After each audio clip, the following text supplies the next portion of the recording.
bonjour, bonsoir, partout où vous êtes trouvés sur notre chaîne télévision. Aujourd'hui, nous sommes tellement très contents de recevoir encore plus fort notre futur président de la République démocratique du Congo qui doit nous parler sur les deux sujets. Mais le sujet principal, c'est pour une mission spéciale pour l'évacuation des MONUSCO en République démocratique du Congo. Vous êtes le bienvenu, prof. Bonjour. Bon, bonjour, encore une fois. C'est toujours assez amusant, d'accord, de se livrer à ces jeux auxquels, normalement, tous les Congolais qui aiment bien leur pays, comme moi, devraient se livrer. Ce sont des questions que nous devons tous nous poser. Nous allons nous poser ces questions-là en tant que Congolais, parce qu'il s'agit de l'avenir, de notre avenir, celui de nos enfants, de nos petits-enfants, et également du respect que doit avoir que notre pays à la mesure de sa grandeur et de la place qu'il occupe. Alors donc, cette question, parmi tant d'autres qui sont importantes, la question du départ de la MONUSCO est une question extrêmement importante. Je vois ça comme une problématique, pas simplement le fait de le faire partir. Je vois toute la question, quand je dis départ, c'est vraiment toute la problématique du départ de la MONUSCO. C'est une question éminemment importante. Je pense même que c'est le plus grand défi auquel nous devons faire face aujourd'hui. Si nous arrivons à gérer cette situation, cette problématique-là comme il faut, probablement que nous aurons beaucoup moins de problèmes pour le futur. Donc, vous venez d'écouter le futur président, de la façon qu'il parle. C'est une façon qui est tellement très choquante parce que des choses qui se passent en République démocratique du Congo, c'est quelque chose qui ne peut pas passer partout, au moins ça ne peut pas se faire. Aujourd'hui, il fallait qu'on puisse parler de l'agriculture et la pêche, mais compte tenu, nous sommes vraiment sur l'émission qui est spéciale, on doit les retourner parce que le problème de MONUSCO, ça choque le cœur de tout Congolais. Et nous voulons aussi compatir à toute la population, là où il y a la guerre, là où le MONUSCO dérange. Nous vous disons, la Betsaida TV, nous sommes avec vous, avec aussi la toute condoléance en provenant du futur président de la République, M. David Nzinga. Avant qu'on puisse se poser des questions, je pense qu'il y a une message que tu peux envoyer à toute la population qui est touchée avec cette situation de MONUSCO à l'est de la République démocratique du Congo, M. le Président.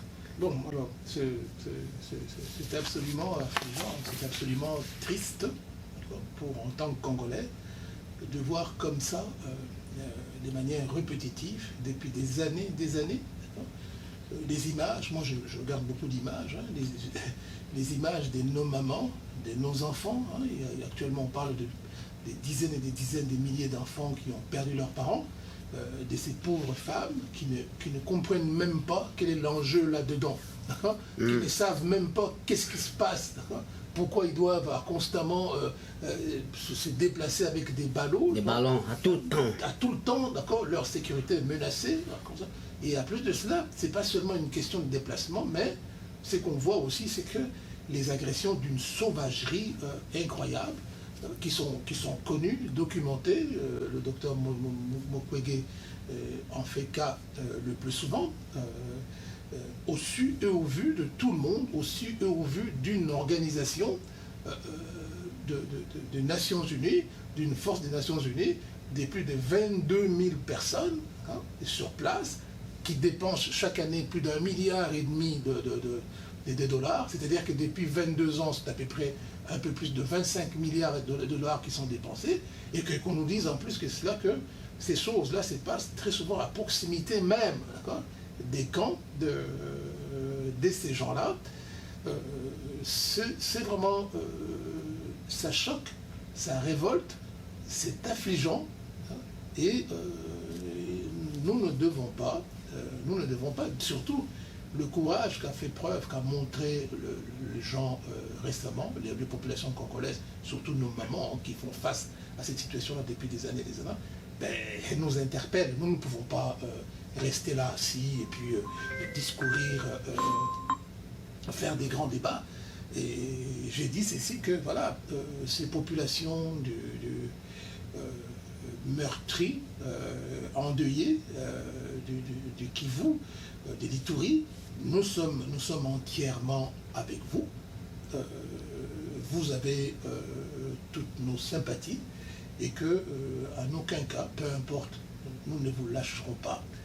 Et d'ailleurs, votre courage nous inspire. À la fois, votre courage nous inspire, en même temps, nous sommes aussi honteux, n'est-ce pas, d'être tranquillement assis, de compter toujours ces événements, de nous indigner sans faire quoi que ce soit. Alors, je pense que chaque Congolais, chaque jour, lorsqu'on se réveille le matin, notre pensée doit aller d'abord au peuple meurtri de l'Est du pays. Merci à tous les auditeurs et toutes les auditrices, et même les gens qui se trouvent partout en République démocratique du Congo, à l'est du pays. Nous sommes avec vous, ça c'est la voix du futur président de la République démocratique du Congo. Monsieur le professeur Davidi, j'ai une petite question avant votre discours que tu viens d'annoncer aux gens, à la population congolaise et à l'est du pays. J'aimerais savoir quel est l'objectif de MONUC en République démocratique du Congo? Quelle est leur mission? Bon,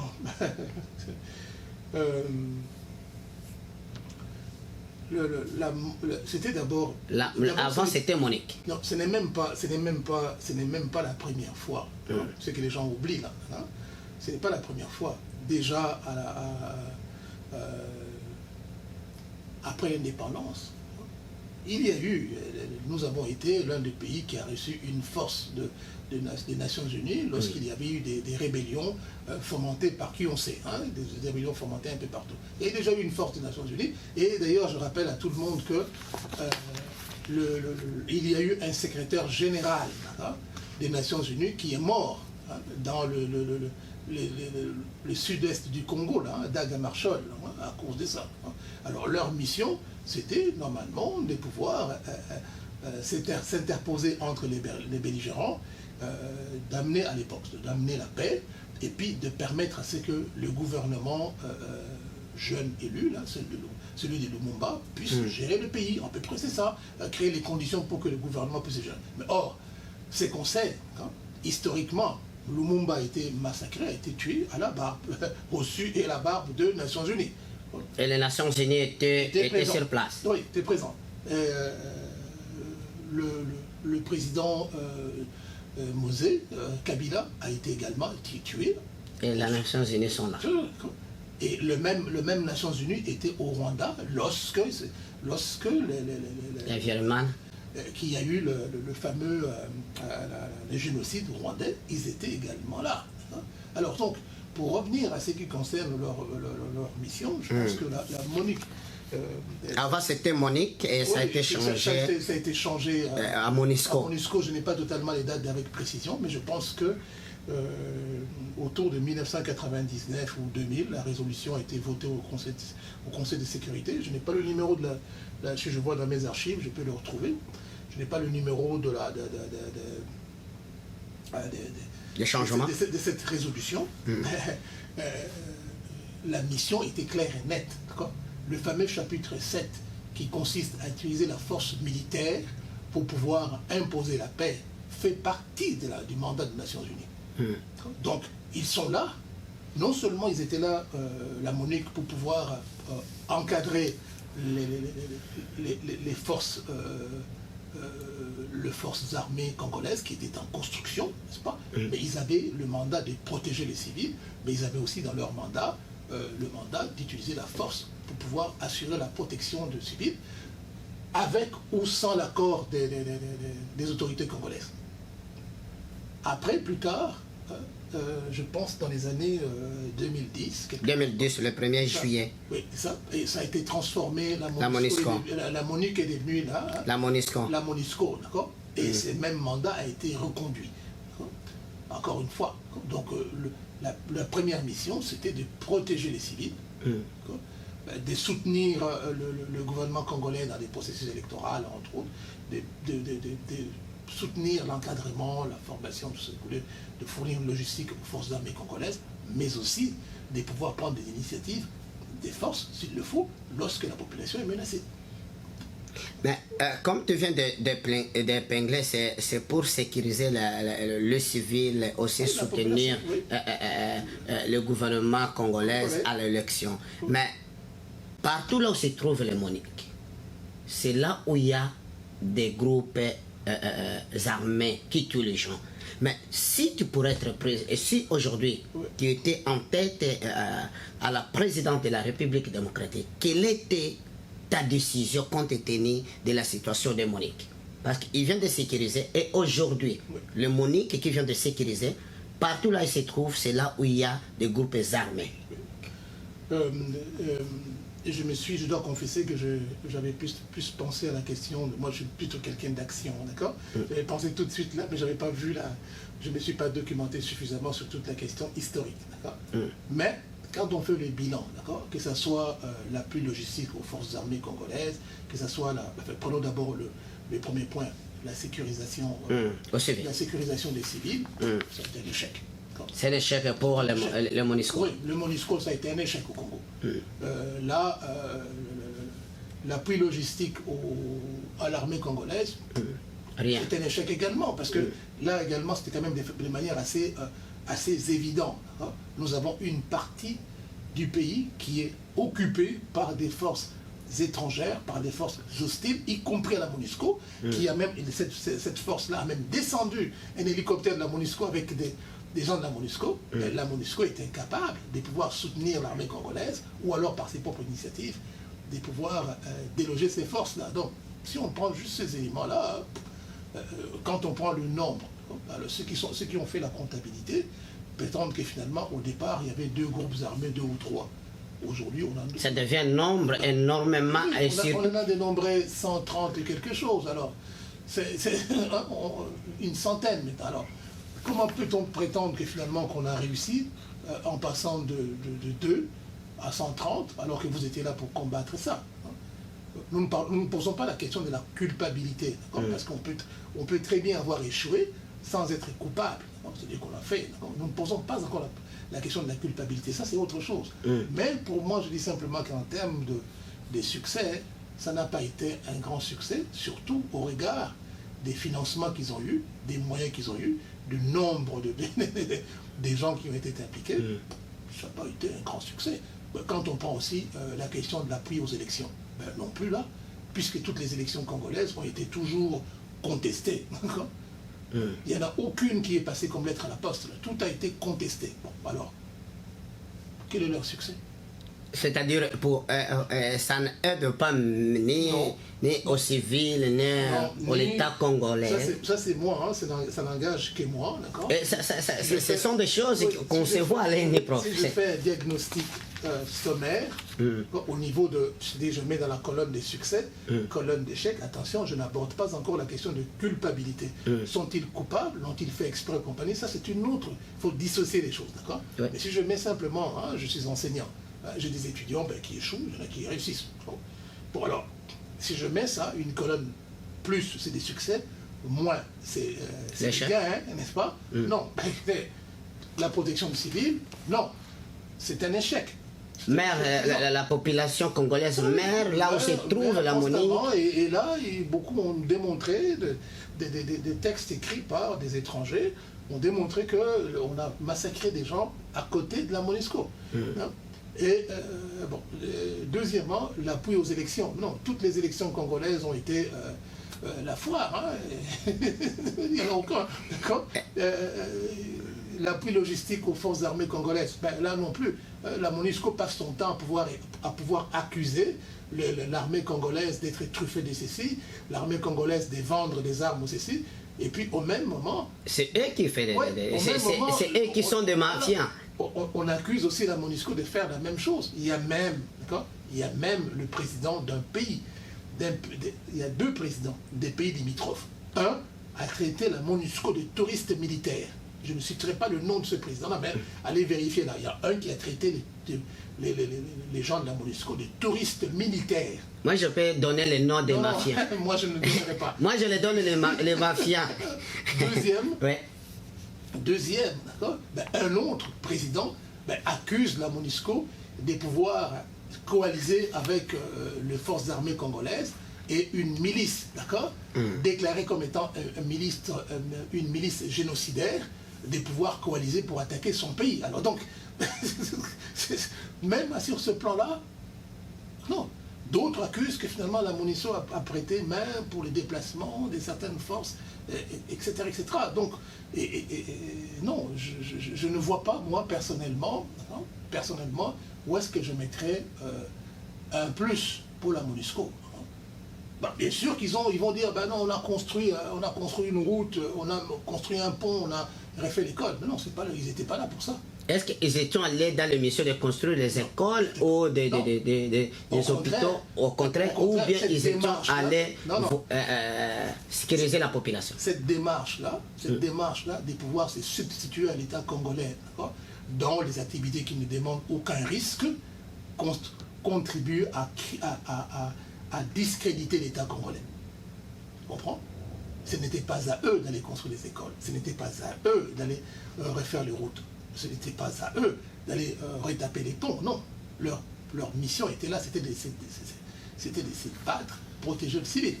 Alors donc, personnellement, si la question est, c'est la même question que tous les Congolais se posent, et qui n'est même pas une question, d'accord? Je dis simplement qu'on parle du départ de la MONUSCO comme étant une problématique globale. Ils n'ont aucune raison, je dis bien aucune raison d'être là.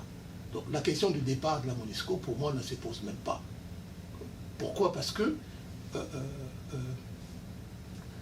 si vous regardez, comme je dis tantôt, si on regarde le contrat, ben, ils n'ont pas respecté le contrat pour lequel ils étaient là.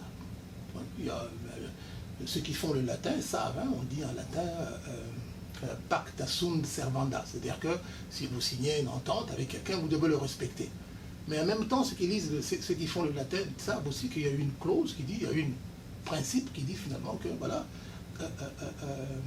lorsque les conditions changent, si l'autre partie ne respecte pas, d'accord, je pense que ça dit rebus sic stantibus, d'accord, rebus sic stantibus. C'est-à-dire que si quelqu'un t'engage quelqu'un ici, n'est-ce pas, ben, toi tu vas payer cette personne-là autant que cette personne-là fasse du travail, n'est-ce pas? Oui. Ça c'est le pacta sunt servanda. Mais si la personne ne vient pas travailler, tu ne peux pas lui donner le salaire. Tu ne lui donnes pas le salaire. Vous comprenez? Alors, donc, c'est-à-dire que cette personne-là n'a pas respecté une clause du contrat. Fait autre chose à la place. Hein, si, admettons, tu dis, ben là, coupe les gens, d'accord, lui, il arrive, ah non, je vais plutôt arranger la salle de bain, puis, bon. Je ne suis pas engagé à cause de ça, je t'ai engagé pour couper les cheveux. Pendant ce temps-là, toi, tu perds des clients, d'accord? La salle de bain sera peut-être bien impeccable, bien propre, bien récurée et tout ça. Mais on perd des clients. Voilà, comment est-ce que vous allez payer l'électricité? Vous allez payer même le nettoyage de la salle de bain, si l'autre ne s'en occupe pas. Alors la MONUSCO est arrivée là-bas avec un mandat bien clair, bien déterminé. Ils n'ont pas exécuté leur mandat. C'est-à-dire leur part de contrat, ils ne l'ont pas fait. On peut dire ce qu'on veut là, ils ne l'ont pas fait. Alors par conséquent, dès l'instant où vous ne l'avez pas fait, l'autre partie a deux choix. Soit de briser simplement, de casser le contrat, c'est tout. Soit de se soumettre à vous, hein, si vous avez une puissance quelconque. Alors nous avons fait ça pendant 22 ans, c'est assez. Ça, c'est un. Deuxièmement, je dis l'histoire. Je viens d'évoquer tantôt qu'ils étaient déjà là. Ils étaient déjà là dans les années 60-64. Je pense en septembre, le gars que j'ai cité tantôt, monsieur que j'ai cité tantôt, Daga Marshall, a été assassiné, je pense, le 18 septembre, parce que je suis né en septembre, je me souviens beaucoup plus des dates facilement. Le 18 septembre 1960. Alors, regardez, hein, le Congo a accédé à l'indépendance... 61. 60. 60, oui. Oui, 60, le 1er juin. Le 61, c'était la mort de Lumumba. Oui. En 60. Oui. 60 juin. Oui, mais 11 jours plus tard, hein, le 11 juillet, Tchombe déclenchait une rébellion au Katanga, et puis suivi d'autres rébellions. Et quelques temps après, on maîtrisait Lumumba, et puis on va l'assassiner un peu plus tard. Les Nations Unies sont là, avec la même mission. Et ça va s'achever, pas à cause des Nations Unies, pas du tout. Ça va s'achever à cause des alliances, des ententes. Mobutu, son ingéniosité, sa façon de manipuler et compagnie. Ils vont réussir à mettre tout le monde au pas, hein, en invitant des mercenaires. Hein. Mobutu a engagé des mercenaires qui ont fait le travail à leur place. Alors, Mouzé, nous avons déjà une première personne qui est assassinée, un premier ministre. Si Lumumba n'avait pas été assassiné, probablement que le Congo aurait connu notre destin. Et ça, c'est leur faute. Ça, maintenant, je tombe maintenant au niveau de la faute. Ça, c'est de leur faute. Ils n'ont pas réussi à protéger le jeune gouvernement, le jeune Premier ministre, alors qu'ils étaient là. Laurent Désiré Kabila est assassiné aussi, personne ne l'ira. À la présence de Monique. À cette époque, c'était la Monique. C'est la Monique.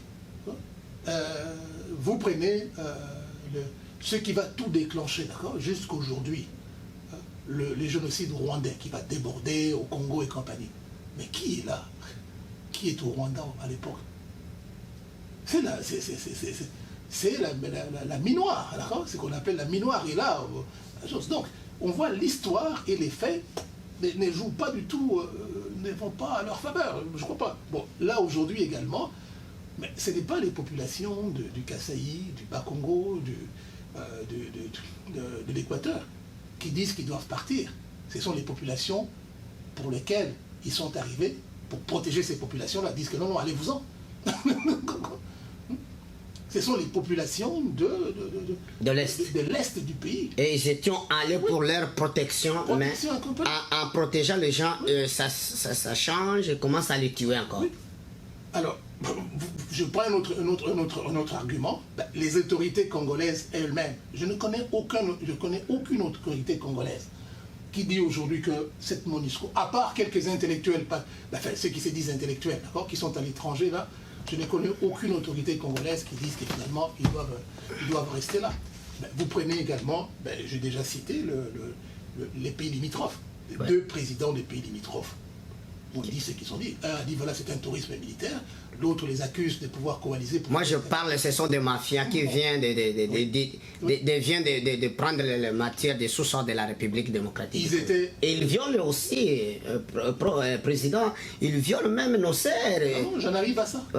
Laissez-moi le temps. Je te donne le temps. Parce que ça fait mal des choses qui se passent chez nous au Congo. Ça, j'ai gardé ça à la fin, leur propre comportement. Vous regardez à vous la parole. Vous avez regardé les autres pays, là, d'accord? Au Mozambique, le djihad, les islamistes ont attaqué Cabo Delgado, n'est-ce pas?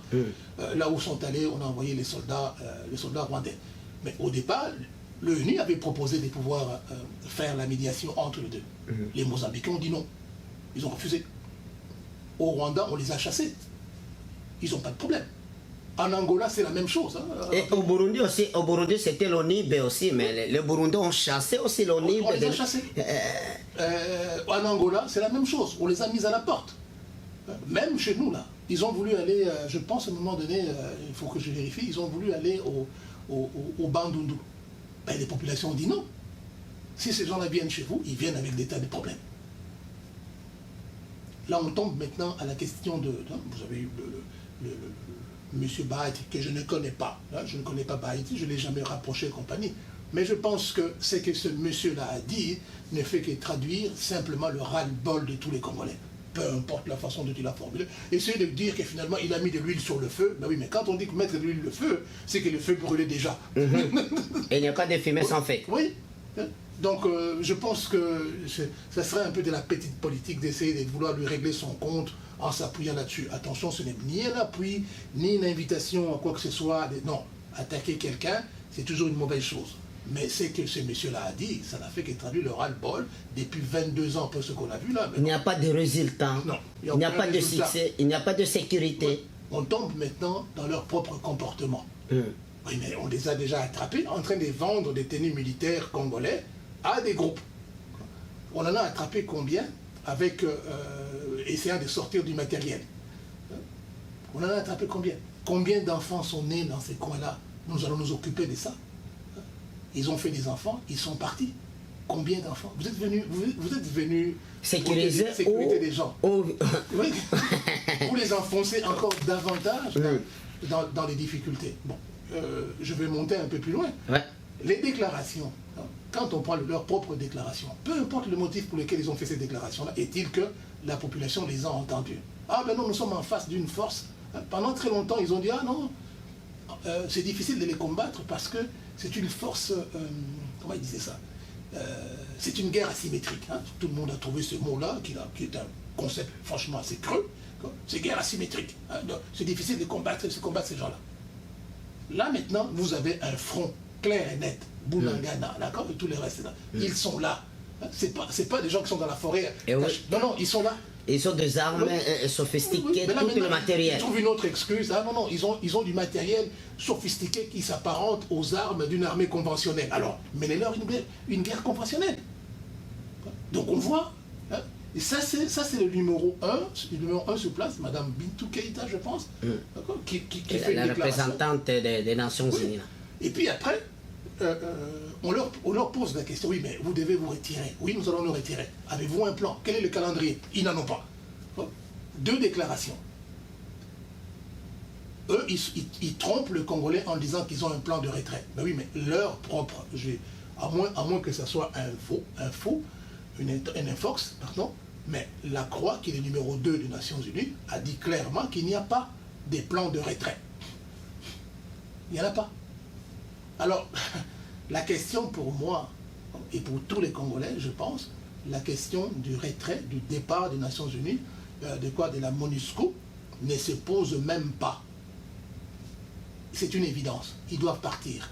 Les questions que nous devons nous poser maintenant, c'est de savoir quand doivent-ils partir, comment devons-nous gérer le départ de cette force-là, n'est-ce pas, ouais, dont la présence a été si négative, d'accord, vous comprenez? Comment devons-nous gérer? La première question, c'est quand. Ils vont partir. Quand vont-ils partir? La deuxième question, c'est comment allons-nous gérer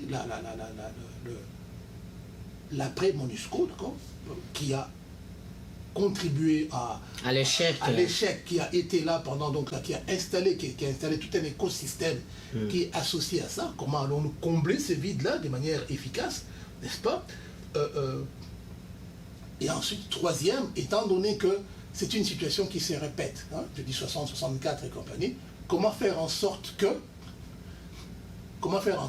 ces gens de forces-là ne reviennent plus dans notre pays? Ça, c'est la troisième. Quatrième, c'est la question qui enflamme tout le monde, d'accord? C'est la question des élections. Hein, parce qu'il y en a qui prétendent que finalement, bon, il ne faut pas que la MONUSCO, j'ai vu un policier, comme les Congolais sont très créatifs dans la sottise, hein. Il y en a un qui dit, ah ben non, s'il part, tu sais qu'il va tricher.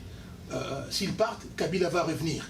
Bah oui, mais ils ont toujours été là. Ça n'a pas empêché que les élections aient été qualifiées des tricheries. Au Burundi, ils ont fait l'élection récemment sans présence des ONIB et l'élection était bien organisée, monsieur le Président. Beaucoup de pays l'ont fait, sans la présence de ces gens-là.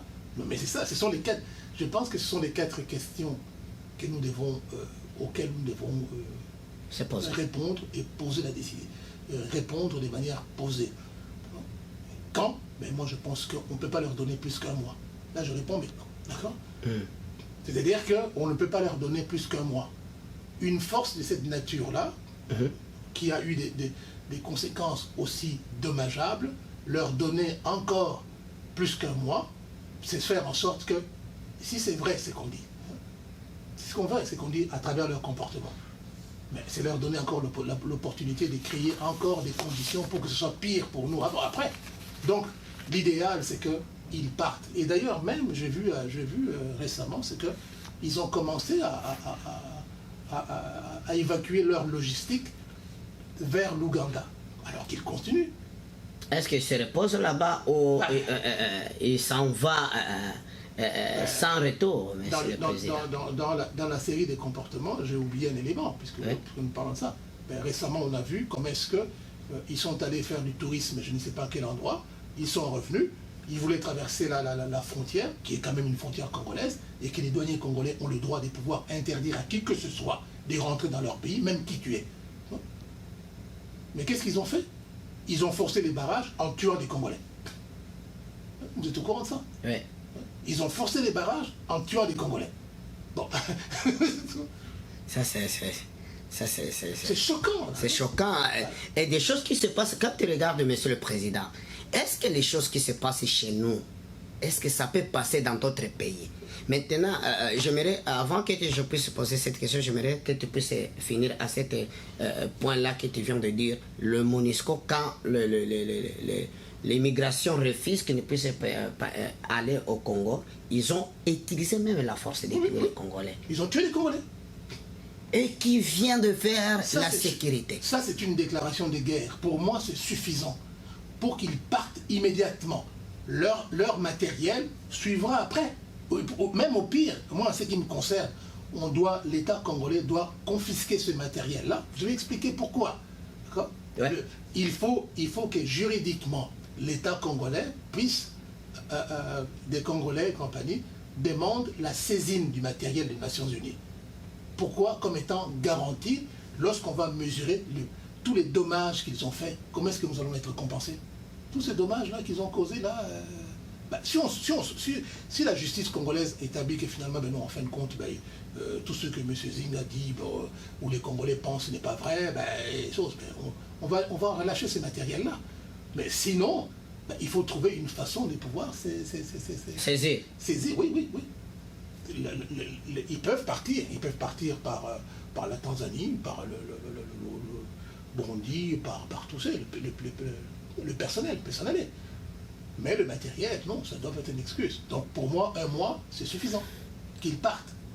Parce que des choses là que tu parles, monsieur le professeur, mais quand tu regardes aussi à Beni, si je ne me trompe pas, si c'était l'année passée, il y avait de mêmes problèmes, la population avec les MONUSCO. Maintenant, quelle est la parole de l'État congolais par rapport à cette situation? Je préfère mieux ne pas... La population a besoin que le MONUSCO qui s'en aille. Le Parlement, les sénateurs, tout l'État congolais, qu'est-ce qu'ils disent par rapport à cette situation? Bon, je pense que l'État congolais est un petit peu pris dans une espèce de piège. Hein. Je dis bien une espèce de piège dans lequel, probablement par paresse intellectuelle, l'État congolais s'est complaint lui-même pour ne pas prendre des décisions compliquées, pour ne pas être confronté à... Parce que tant qu'on a quelqu'un qu'on dit que finalement c'est sa faute, ce n'est pas de ma faute, n'est-ce pas? On est content, n'est-ce pas? Mais si jamais ils partent, l'État congolais, beaucoup au Congo ont peur. S'ils partent, qu'est-ce qui va nous arriver? Hein? Les Congolais ont toujours... C'est-à-dire l'État congolais a eu peur après l'évacuation de... Je dis que la deuxième question, après le camp, la deuxième question, c'est à laquelle nous devons nous interroger tous. D'accord?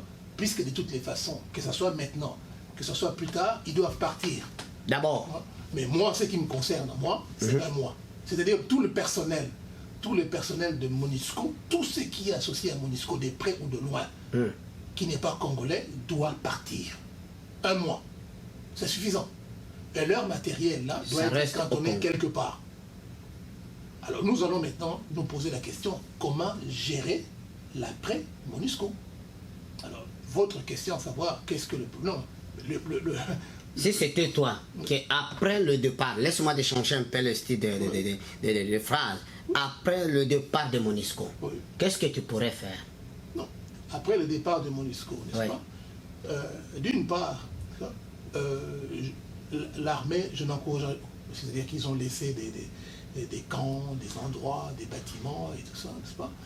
Ça, c'est d'abord ça, les infrastructures de la MONUSCO, les bâtiments, les immeubles de la MONUSCO. Non, l'armée ne pourra pas faire comme la MONUSCO a fait. Hein? C'est-à-dire qu'ils sont installés là, derrière des murailles, d'accord, alors que la population se fait massacrer là à côté. Moi, vous écoutez bien, d'accord? C'est que moi, je vais faire, d'abord, je vais convoquer une table ronde des gens, des organisations représentatives, les femmes, les jeunes, du Kivu, qui vont décider qu'est-ce qu'on va faire des installations de la MONUSCO. Ils donnent leurs idées. Oui, ils donnent leurs idées. Qu'est-ce qu'on va en faire? D'abord, les murs qui les encerclent, ça va tomber, parce que ça doit être des endroits publics. Mais qu'est-ce qu'on va faire de ces installations-là? Les camps qu'ils ont là. Mais l'armée congolaise ne peut pas les occuper. La population peut s'abriter là, mais l'armée doit être dehors. Parce que l'armée, vous comprenez un peu, hein? Vous êtes censé protéger quelqu'un. Mais vous êtes derrière des murailles, surmontées des barbelés et compagnie. Tu regardes oui, en haut. Oui. Et vous protégez quelqu'un qui est dehors. Mais c'est le Moyen-Âge. C'est carrément le Moyen-Âge. Au Moyen-Âge, en Europe, c'était comme ça. Les princes, là, ils se battaient entre eux. Alors, pour se protéger, qu'est-ce qu'ils faisaient, les princes? Ils construisaient des châteaux forts. Eux, ils étaient dans les châteaux forts, alors que la population était dehors. Ils sont en train de souffrir. Oui, se faisaient massacrer dehors. C'est exactement ça. Alors, nous allons changer ça. J'espère que tout le monde qui va suivre ça comprendra. La première décision, c'est de mettre en place. Ils n'auront pas plus qu'un mois pour décider. S'ils ne décident pas, c'est moi qui prendrai la décision à leur place. Je fais venir les gens comme la Lucha, le groupe des femmes, le docteur Mukwege et compagnie. Ben, nous avons des installations qui sont les nôtres, qui sont restées là, qui sont maintenant des biens sans maître. Qu'est-ce qu'on en fait? Et là, ils vont décider. Qu'est-ce qu'ils vont faire de ces installations? Est-ce qu'on va installer les personnes qui sont victimes, qui ont été victimes de ça, tous ces enfants, toutes ces femmes qui sont à l'extérieur, compagnie, qu'est-ce qu'ils vont faire? Est-ce qu'ils vont transformer ça en école, en hôpital, c'est-à-dire quelque chose qui doit être utile collectivement?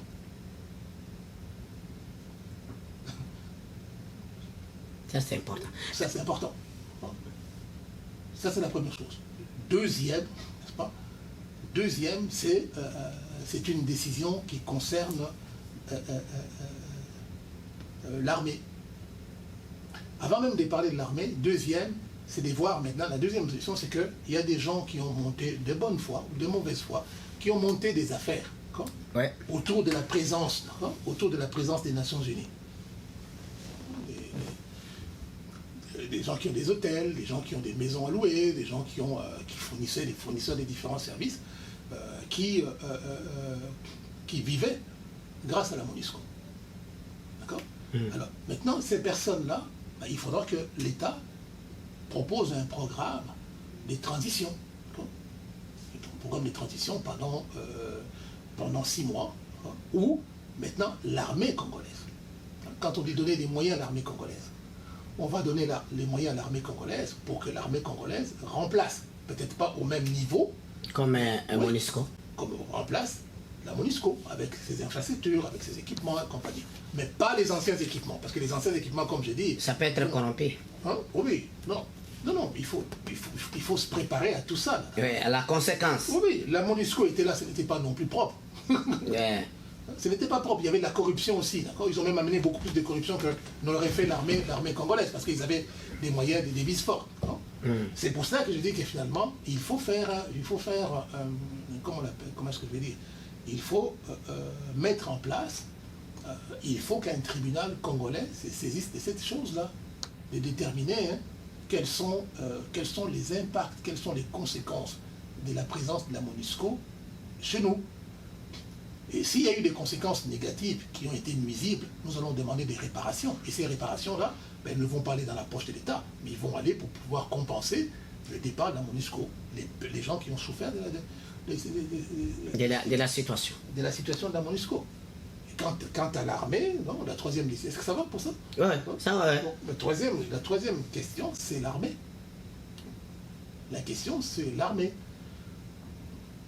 Alors, il faudra que je ne parle pas des gens qui sont au sommet, n'est-ce pas? Je parle maintenant des gens de troupes. Il faudra examiner cette question-là de l'armée et donner un mandat clair et précis à l'armée avec des objectifs suffisamment précis, avec des moyens conséquents. Moi, je parle à peu près d'environ 1 milliard. Fournir à l'armée des équipements, 1 milliard. Des dollars, investir dans l'armée pour que l'armée, n'est-ce pas, d'une part... Que ça soit digne avec la matière. D'une part, sécurise nos frontières, c'est-à-dire que fasse tout pour qu'il n'y ait plus des infiltrations, soi-disant venant de l'extérieur. Et de l'autre côté, comme je dis, c'est une bande d'environ 700 km sur 400 km. De l'autre côté, il faudra recruter environ 200 000 jeunes Il faudra recruter environ, je pense même 400 000 jeunes. 400 000 jeunes là, qui vont subir un entraînement rapide, efficace, et ceux-là, pendant que l'armée est là, fermant les frontières, bloquant totalement les frontières, ces gens-là vont se mettre entre Djougou jusqu'à Manono. Et ils vont avancer. Ils vont avancer. Tout ce qu'on trouvera là, arme à la main, vous le neutralisez. Et vous lui poserez la question après. Nous ne nous poserons plus des questions. Pourquoi ils font ceci chose, oui, mais tous les Congolais sont pauvres, d'accord 80% des Congolais vivent avec moins de $2. Donc, il n'y a aucun Congolais qui peut dire que finalement, moi, j'ai le droit d'aller tuer l'autre, d'aller tuer l'autre, tout ça. Non, absolument pas. Donc, je dis simplement, vous prenez 400 000 à peu près, des Djougou, des Djougou jusqu'à Manono, et ils vont avancer. Pendant que l'armée reste là avec les moyens, l'armée reste là avec les moyens conventionnels. Oui. Alors, on va prendre maintenant tous ces mouvements, soi-disant, ADF et compagnie, autres là, on va les prendre en étau. Prof, j'ai une petite question, parce que j'ai écouté un peu les déclarations de la représentante des Nations Unies, MONUSCO, oui, au Congo. Madame Bintou Keïta. Mais Madame Bintou Keïta, est-ce que la MONUSCO avait le droit de demander à l'État congolais d'arrêter la personne qui a commencé le mouvement de la population de les chasser? Est-ce qu'ils avaient cet droit? Bon, écoutez... Ils ont fait cette déclaration à l'État congolaise de réagir. Si c'était toi, avec tout ce qu'ils viennent de faire, les MONUSCO, qu'est-ce que tu pourrais leur répondre à cette question? C'est comme je dis tantôt, je pense qu'il y a quelque part, de la part de nos dirigeants, ce que je qualifie de... Je ne les condamne pas, d'accord? Comme j'ai toujours dit, d'accord? Ouais. Nous sommes dans des situations que nous maîtrisons très mal, d'accord? Nous signons souvent des accords sans les avoir lus comme il faut. Et moi j'appelle ça une espèce de paresse intellectuelle. Il n'y a pas de problème, d'accord? Il n'y a pas de problème à ce que la MONUSCO dise que finalement, arrêtez-moi ces gens-là. Pas de problème. Vous savez ce que moi j'aurais fait? Je les aurais effectivement arrêtés. Et je leur ai fait faire un procès public. Et ces procès publics-là, d'accord? Ces procès publics-là vont déboucher avec tout ce que nous faisons, nous disons actuellement. Okay. Vous comprenez? Ces procès publics-là vont déboucher avec... Maintenant, au terme de ces procès publics-là, les procès sera public. Tout ce qui a quelque chose à dire à l'appui ou contre la MONUSCO, qui a été témoin de quelque chose, qui a contribué à quelque chose, on vous donne l'immunité. Venez faire vos déclarations. Vous allez voir très rapidement que la MONUSCO va dire tout ce temps, arrêtez-moi ça. Parce que ce qui va sortir, ça ne sera pas très propre à l'égard de la MONUSCO. C'est sale. Ça sera très sale. Tout ce que vous dites, la mafia, les tas de choses que nous sommes en train de dire, c'est ceux qui sont dans... Tout ça va sortir. Pourquoi ces jeunes-là, on s'est posé la question, pourquoi ces jeunes-là sont allés jusqu'au désespoir de se lancer devant des gens qui savent très bien armés, qui ne nous aiment pas, qui nous détestent royalement. Pourquoi ces jeunes-là ont allé jusqu'au point de désespoir? Moi, non, j'aurais ordonné à ce qu'un procureur spécial se saisisse de cette question-là. Mais on aurait transformé maintenant le procès en question en procès de la MONUSCO. Voilà l'opportunité. Nous ne savons pas saisir les opportunités. Nous ne savons pas. Pourquoi? Parce que par paresse intellectuelle, nous ne sommes pas capables de pouvoir anticiper à l'avance. Non. Il faut les arrêter. Ils disent qu'on les arrête, oui. Qui disent c'est quoi, qu'est-ce qu'on leur reproche? Et ces gens-là, nous allons leur donner les meilleurs avocats qu'il y a. Il y a au Congo des très brillants avocats.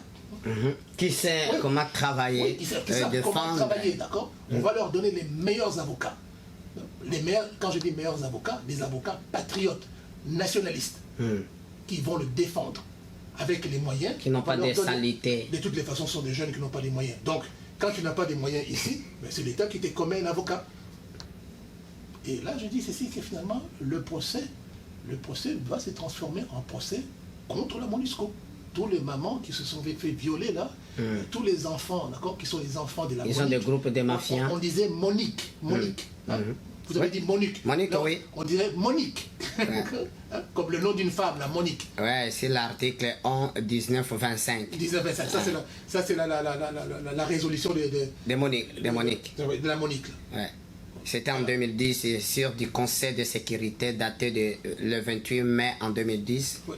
Et ce changement se reflète à la nouvelle phase à laquelle le pays entre. Ce sont des choses que c'est tellement très honteux quand même, le président de la République. Vous ne faites pas. Hein. D'ailleurs, lorsqu'ils prennent cette décision-là, l'autre élément également choquant de perte de souveraineté, lorsqu'ils prennent ces décisions-là, le Congo n'est même pas consulté, c'est à peine si. Le président qui était là, l'ancien, mais il a demandé à plusieurs reprises que la Monique s'en aille. Le président Kabila. Joseph Kabila a demandé ça, on le sait. Alors, donc, je pense que son idée c'était tellement très bonne. Pourquoi? Parce que moi, prof, c'est quelque chose qui me fait... Je pleure. Parce que moi, je me pose la question. Est-ce qu'au Congo, il y a les intellectuels? Est-ce que les Congolais, nous sommes les compatriotes? Est-ce que nous aimons notre pays? Parce qu'avec tout ce qui se passe au Congo, regarde les Irakiens. Pourquoi pas,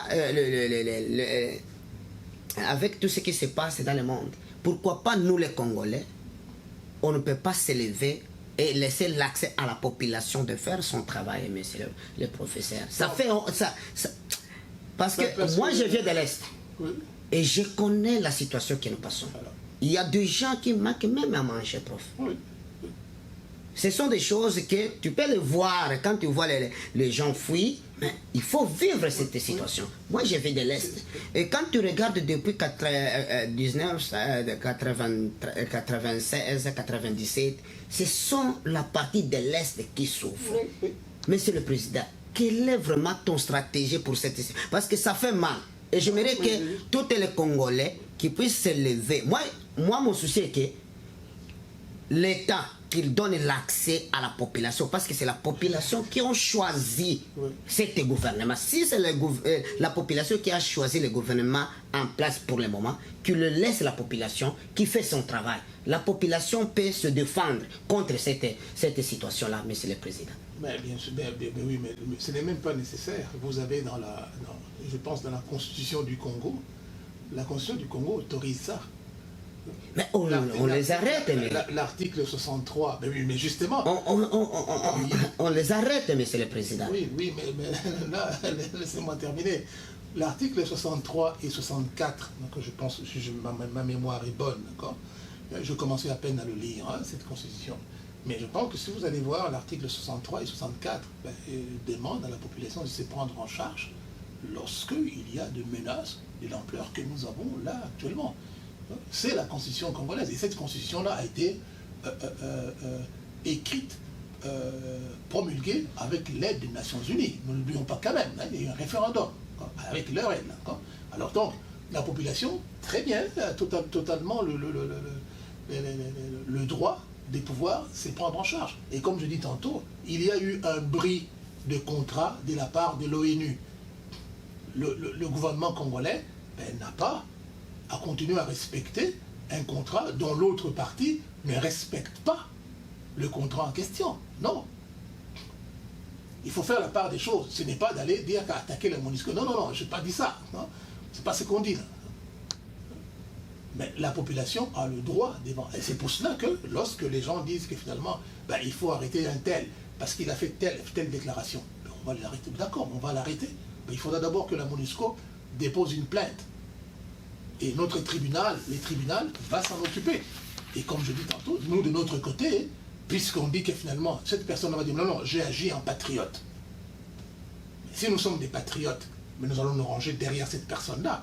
C'est ranger derrière cette personne-là, ça veut dire que toi, moi et tout le monde, nous cotisons pour lui trouver des meilleurs avocats, pour trouver à ce couple de meilleurs avocats. Et là, nous allons transformer ça en procès sur la présence, les agissements de la MONUSCO, parce que ces gens-là connaissent, comme tu dis, là, il y a plusieurs façons, n'est-ce pas? Il y a plusieurs façons pour la population de se prendre en charge. on peut y aller par la violence. N'est-ce pas? Ben, si on y va par la violence, là, on doit être conscient que finalement, on va endeuiller encore des familles. On peut y aller encore de manière stratégique, de manière intellectuelle. On leur fait un procès. Que tout le monde suivra. Le procès est public.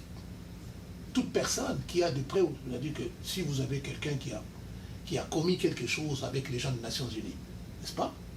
Alors cette personne-là, on lui accorde l'immunité, comme on fait ici. Hein, les gens ont trafiqué des données pour la construction, pour prendre l'argent de l'État. Hein, on a eu des commissions ici. Commission de charbonneau au Québec. Gomery et compagnie. On accorde à ces gens-là l'immunité. Vous venez déclarer, on ne vous prendra pas vos biens, on ne vous poursuivra pas. Ce que nous voulons savoir simplement, qu'est-ce qui s'est passé? Ah ben, si la personne vient... Dis-nous la réalité. Oui, dis-nous la réalité.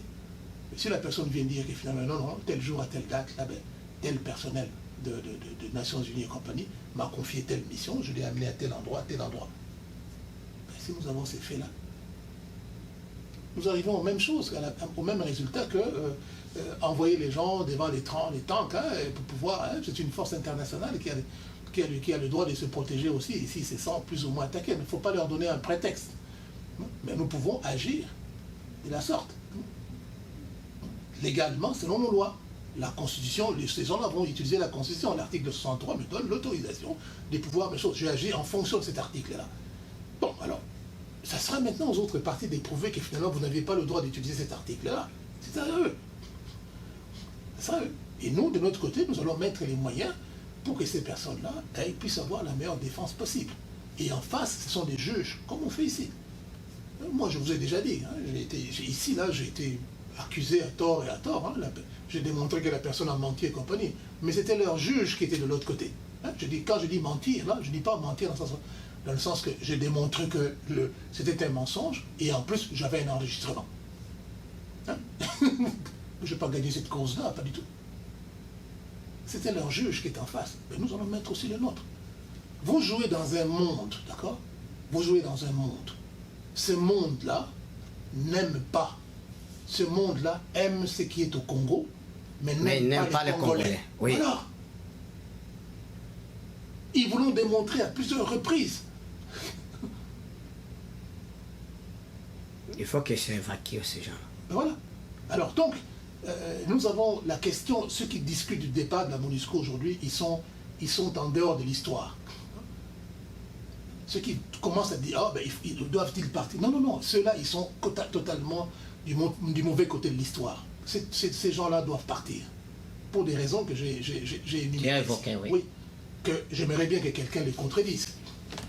Maintenant, la deuxième question de savoir quand est-ce qu'ils doivent partir, nous avons répondu à ça. Moi, je dis que le personnel doit partir 1 mois. C'est suffisant. Même 1 mois, c'est trop. Ah oui, qui traversent la frontière. Qui peuvent s'en aller. Qui s'en vont. Hein? Qu'est-ce qu'ils faisaient? À un moment donné, pourquoi ils en veulent aujourd'hui? Semble-t-il, hein, pourquoi ils en veulent aujourd'hui à ces types-là qu'on appelle Bahati?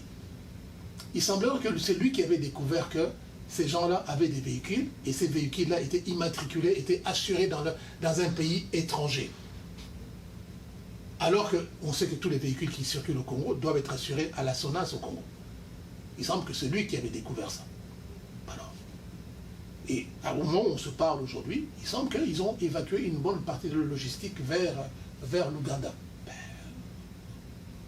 Moi je dis simplement ceci, que le personnel parte. Nous allons saisir le matériel. Et regardons les lois internationales, qu'est-ce qu'ils disent? Et nous allons saisir, peut-être que...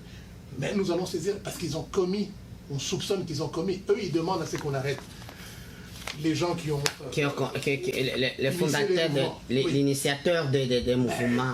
Mais nous aussi, nous les accusons d'avoir contribué à ceci et tel truc qui sont des actes punissables en vertu des lois congolaises.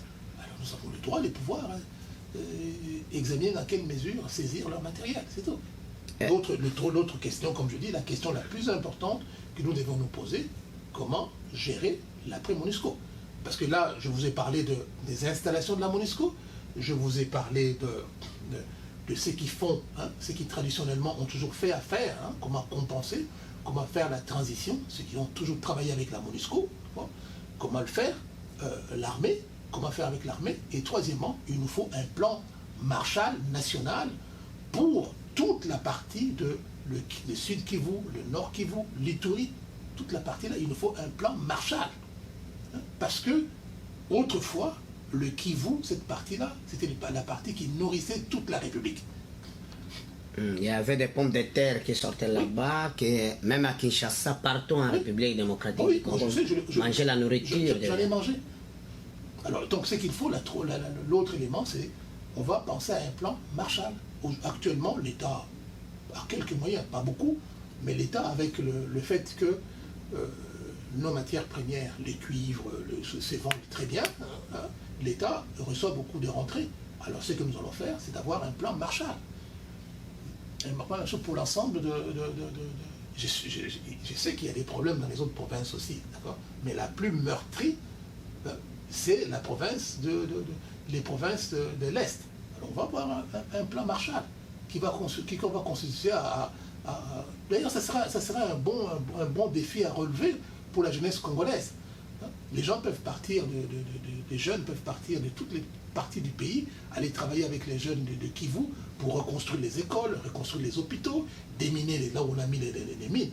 Mais la première chose, c'est que, comme je dis, l'armée, avec des moyens conséquents, sécurise et dans la frontière. Vous ne reculez pas. Et qu'une force des jeunes, 400 000 jeunes, payés je ne sais pas combien, là, avec des bottes, des bottes, qui vont marcher vers la frontière. Donc on va prendre tout ce monde-là en étau. Et ça, c'est sans merci. Il faut être de la même violence qu'ils ont, même plus que eux, de telle manière qu'ils apprennent qu'on ne revient plus là.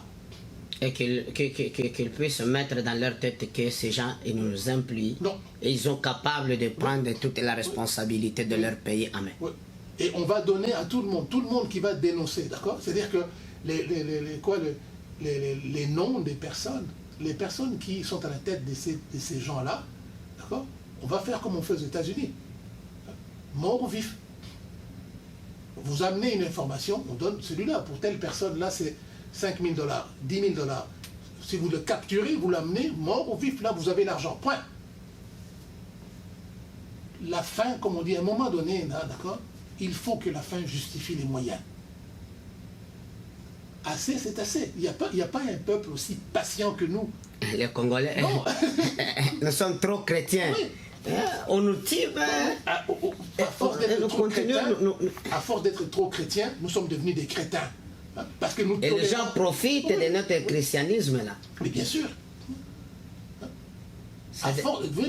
Regardez bien la tournure que j'ai utilisée. À force d'être trop chrétiens, nous sommes devenus les pires crétins. C'est-à-dire que nous acceptons qu'on puisse massacrer notre enfant. Ben oui, mais écoutez, ici, là, au Canada, là, nous sommes ici, hein, dans cette région-là. Si on apprend qu'il y a eu aujourd'hui, la semaine, il y a un mois, un enfant a disparu, on l'a trouvé mort, mutilé. Une semaine après, on en trouve 2 autres. Ben oui, mais 3 semaines après, on en trouve 3 autres là. Mais vous allez voir que les gens vont patrouiller la nuit ici avec armes à la main. Et que la police... tout le quartier doit être encerclé. Ben oui. On vous dit à telle heure, vous ne pouvez pas sortir, à telle heure, vous ne pouvez pas entrer dans cet endroit-là. Il faut qu'il soit sécurisé. Ça va être sécurisé, vous allez voir que les gens vont se prendre. Même GRC lui-même, il doit être là. Qu'on dise simplement que non, on a vu quelqu'un qui ressemble à peu près à ceci, il a la peau noire, qu'on a vu avec cet enfant-là à un moment. Oui, mais toi, tu ne pourras plus sortir de chez toi. Alors nous acceptons tout, prof. Oui, nous 1960, on massacre quelqu'un. Si on ne tue pas Lumumba en 60, mais notre destinée est différente. Si on ne tue pas Laurent Désiré Kabila, notre destinée est totalement différente. Kabila, quand il a voulu chasser la MONUSCO, les incompréhensions commencent. Voilà. Pour leurs intérêts. Pour leurs intérêts. Alors, nous sommes les gens les plus pacifiques. Hein? Même, je pourrais dire, les plus passifs. On a été pacifiques, on est devenu passifs. On est des bons chrétiens, on est devenus des crétins. Hein? Parce qu'il n'y a qu'un crétin qui va accepter qu'on puisse... Quand tu frappes ce côté, oui, et tu tu dis même non. À la 21e siècle. En plus de frapper sur ce côté-là, mais tape aussi un bon coup sur la tête. Là où les Ukrainiens refusent, tout le monde, le président est en tenue, comme aujourd'hui je suis en tenue pour soutenir la population de l'Est, nous sommes avec vous. Oui. Mais, on le voit, le Zelensky là, oui, tout le temps. Tout le temps. Dès que quelqu'un dit quelque chose de contraire, qui ne leur plaît pas, que ce soit au même moment, ou quoi que ce soit, il attaque. Il n'arrive pas à vérifier les informations. Lui-même, il s'en va à la télé, il dénonce. Ils ont sorti avant-hier là, un rapport là, de Amnesty International qui a accusé l'armée ukrainienne d'avoir commis des fautes parce qu'ils ont utilisé, ils ont mis leurs installations soit dans les écoles, soit à côté des hôpitaux et compagnie, et c'est pour ça que les autres ont bombardé. Mais oui, il fallait voir ça sortir. Il n'a même pas dit que ce n'était pas vrai.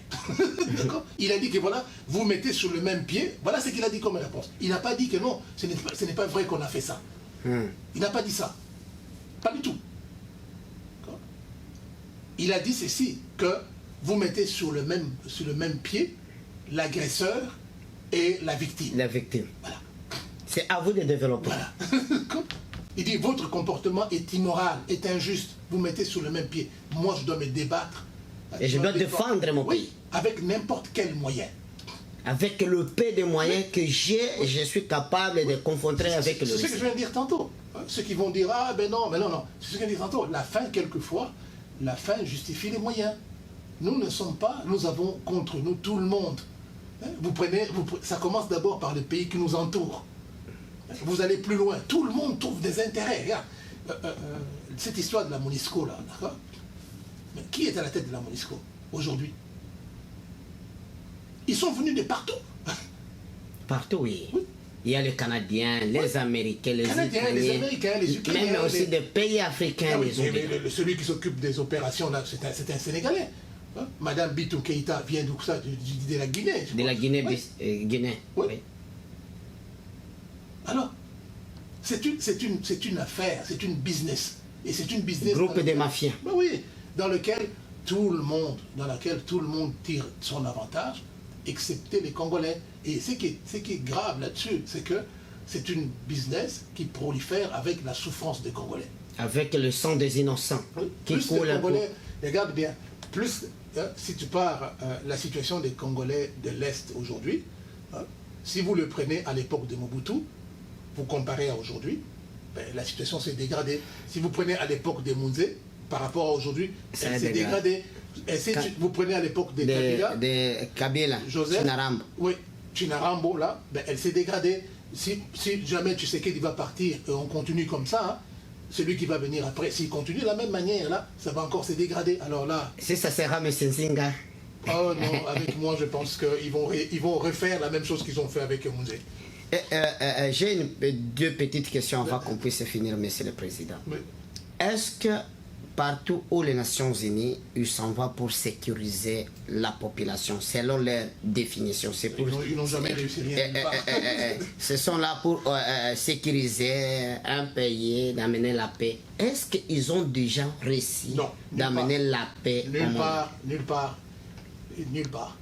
Et pourquoi cette mission des Nations Unies existe? Or, ils n'arrivent pas à amener la sécurité. La réponse n'est pas compliquée. La réponse n'est pas compliquée. Qui sont les 5 pays qui gèrent cette affaire-là? Les États-Unis.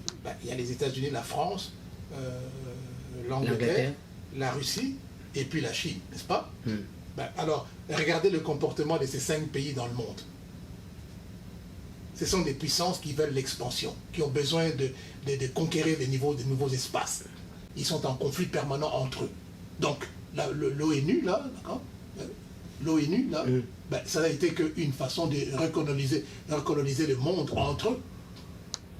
C'est tout. Et pour moi, d'accord, personnellement, là, je ne vais même pas finir là. Personnellement, une fois que ces gens-là seront partis, le Congo doit se retirer du système des Nations Unies. Oui, ça c'est certainement très important. Le Congo doit se retirer. Je sais que il y a toute une foule de Congolais qui vont étudier ce qu'on appelle les relations internationales. Ils n'ont pas compris grand-chose de toutes les façons avec ça. Le Congolais doit se retirer des Nations Unies, du système des Nations Unies, et être simplement déclaré être un pays neutre. Comme la Suisse, comme les autres là. Alors, ceux qui vivent de cette... C'est selon des aides des Nations Unies. Non.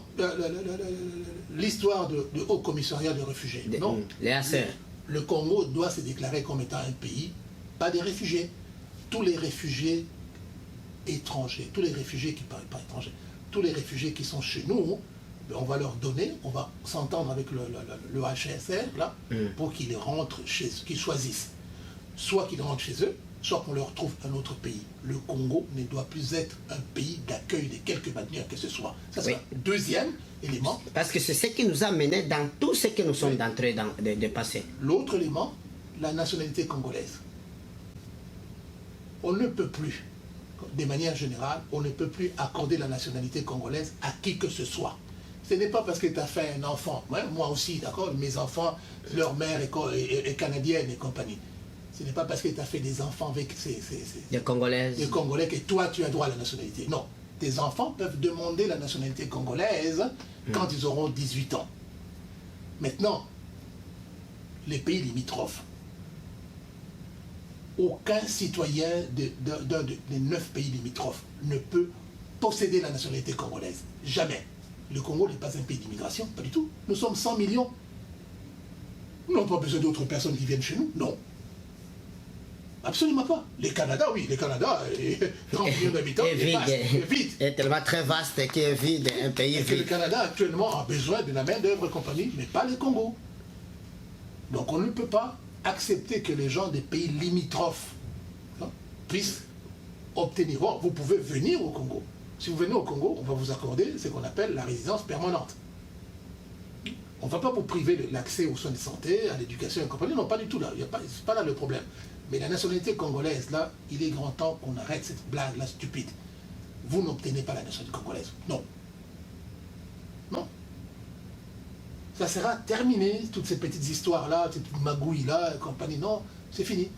Des gens comme nous également, si tu veux être congolais, tu renonces à la nationalité canadienne. Pour moi, là, la question de la double nationalité, je vous regarde droit dans les yeux, oubliez-le. Merci, nous sommes tellement très contents. Prof, j'ai une petite question.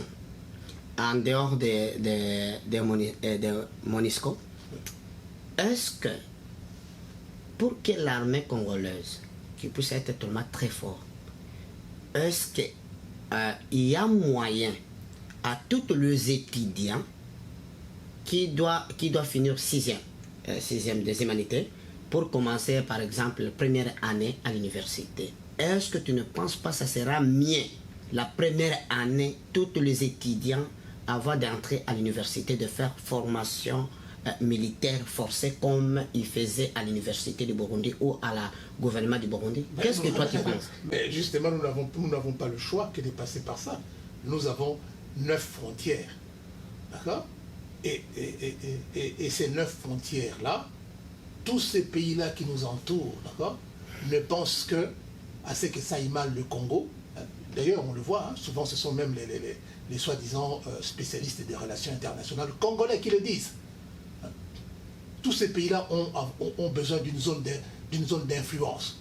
Et chacun de ces pays-là, sa zone d'influence est où? C'est toujours au Congo. Au Congo. Même la présidente de Tanzanie, il a dit, on doit emprunter l'argent, mais on doit le trouver au Congo. C'est-à-dire, un Congo, ça devient un endroit où tout le monde il peut aller endetter quelque part pour payer en République démocratique. Oui. Alors, nous avons tout cela. D'accord? Et ça, c'est le programme qu'il y avait depuis 1885.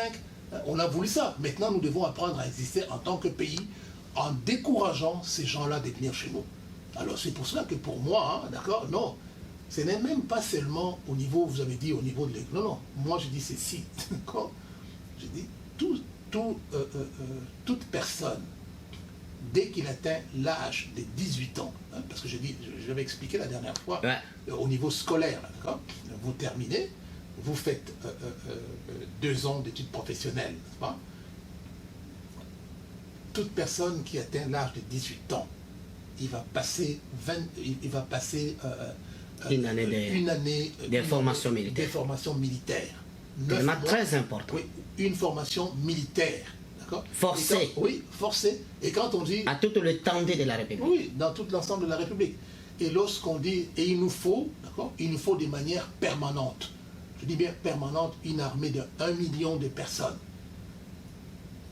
Et de manière des réservistes, il nous faut 2 millions de réservistes qu'on peut mobiliser à chaque instant. On n'a pas parlé de cette question-là, on en a peut-être parlé un jour.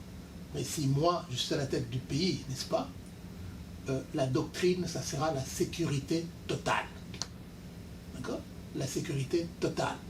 Quand je dis sécurité totale, c'est-à-dire que nous allons nationaliser, industrialiser tout ce qui est le domaine de la sécurité. C'est-à-dire que tout ce que tu vas faire au Congo doit avoir un lien à la sécurité, y compris couper les cheveux. D'accord? Tout ce que tu feras au Congo doit avoir un lien à la sécurité. Aller à l'école, faire ceci. C'est-à-dire que tu vas à l'école, un enfant qui quitte chez lui, qui va à l'école, il regarde qu'est-ce qui ne va pas. S'il y a quelque chose qui ne va pas, s'il voit quelqu'un avec une arme, il signale. Comme le système de Tanzanie, là. Oui, tout oui. Le monde est policier, tout le monde est policier, tout le monde est chose. il est dans les services secrets. Oui, oui. Tu es étudiant à l'université, ton travail à toi, c'est étudier, mais de voir comment est-ce que je peux améliorer la sécurité autour de moi. Que ce soit la sécurité alimentaire, d'accord? Quelqu'un qui vend des produits, où il y a des mouches et compagnie, on le signale. Comprends? Parce que la sécurité n'est pas que la sécurité civile ou militaire, il y a la sécurité alimentaire. La condition où le maman vend les aliments, est-ce que ça peut amener des maladies, ça peut amener des choses pareilles. Il faut qu'il puisse avoir une bonne sécurité, une bonne amélioration de l'endroit. Les étudiants qui vont dans les écoles professionnelles pour étudier l'automobile, ceci et cela, Lista et compagnie. Non. Les premières automobiles qui doivent nous fabriquer, ça serait des automobiles militaires, des blindés légers, des camions de transport de troupes, entre autres, des armes de poing, des armes, des mitrailleurs et compagnie, c'est ça. On vous donne les moyens, les moyens possibles. Et vous donnez un résultat. Vous n'allez pas là-bas pour pouvoir vous asseoir, allez s'amuser, protester, faire du bruit, recevoir de l'argent des étrangers pour emmerder ceci, pour parler de la démocratie. Oui, mais la démocratie, là, ça se gagne, ça se vit. Et ça se bat. Oui, ça se défend. Alors, si on n'a pas un pays sécuritaire, nous ne pouvons pas. C'est comme une maison sans hommes, c'est une maison qui est ouverte. Ouverte. C'est ça le Congo. Et l'autre élément aussi qu'on doit parler peut-être à un moment donné, il faudra dans ces pays-là restaurer ce qu'on appelle l'autorité parentale et la responsabilité parentale. Les parents doivent être responsables de leurs enfants et l'État doit leur donner les moyens pour que les parents puissent exercer l'autorité parentale. Par exemple, les enfants ne peuvent pas aller à l'école et revenir le ventre vide. Les enfants doivent manger à l'école. Le Congo a les moyens. Nous sommes tellement très contents d'écouter M. Professeur David Nzinga pour l'évacuation des Nations Unies à la territoire de la République démocratique du Congo. Monsieur le professeur, nous sommes tellement très contents. Nous sommes presque à la fin de notre émission. Quel est le message que tu adresses aux diasporas et aussi à toute l'étendue de la République démocratique du Congo? Parce qu'il y a des gens qui te suivent. Il y a des gens qui t'écoutent. Il y a des gens qui ont besoin même de te raconter quel est le message global à propos de la situation démonique. Et aussi, qui doit dommager, qui doit faire les dommages à ces gens qui sont morts, avant qu'on puisse conclure. Il y a des gens qui le sentent. C'est ce que je dis. Quand on dit dédommager quelqu'un, c'est une sanction judiciaire. Okay. Il faut une procédure. Donc, c'est soit qu'on puisse autoriser, regardons toutes les chartes et compagnie, mais je pense que même cette charte-là, il faut jouer dur avec ça. Les Nations Unies, il faut que des Congolais puissent déposer une plainte contre la MONUSCO et qu'un juge congolais puisse s'en saisir et que la diaspora, une fois que les Congolais vont déposer une plainte, les mamans, ça sera mieux que ce soit les mamans. Ou alors que le gouvernement en place arrête ces gens qui prétendent avoir commencé le mouvement. Une fois qu'on aura, la mécanique sera commencée, n'est-ce pas? Oui. La diaspora doit mettre toute son intelligence. Nous avons ici la possibilité de faire des enquêtes, de faire des recherches et compagnie. Derrière ces gens-là, pour obtenir une condamnation, et avec cette condamnation-là, il y aura un dédommagement. C'est-à-dire que toutes les parades que la MONUSCO doit pouvoir chercher, il y a telle charte et compagnie, nous devons trouver une façon de pouvoir contourner ça. Ça répond à votre question. Ça prend une procédure. Ça ne peut pas se décréter comme ça, tout bonnement, non. Pour le mot de la fin, d'accord, moi je dis ceci.